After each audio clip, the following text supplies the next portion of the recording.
This system is built with a client, a server, and a database, which all work together. The client side, like web browser or mobile app, is what the user sees and interacts with. When the user clicks a button, the client sends an HTTP request or an API call to the server. The server side, which uses Laravel PHP as the backend, processes these requests. It uses its internal components like routing and controllers to figure out what needs to be done.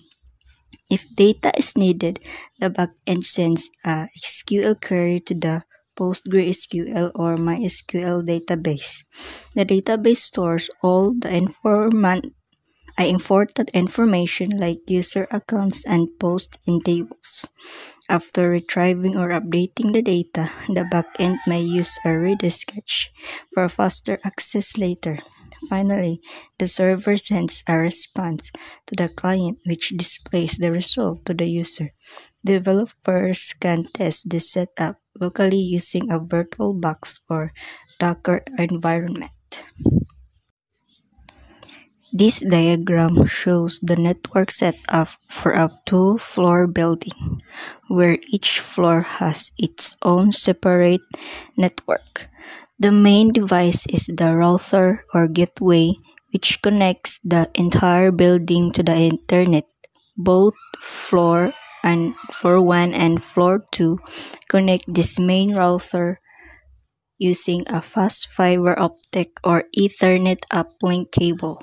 Each floor has a main switch which acts as a central connection point for all the computers on that floor. The computers on each floor are connected to the respective switch using standard Ethernet cables. Each floor uses a different network address called a subnet to keep a traffic separate and organized.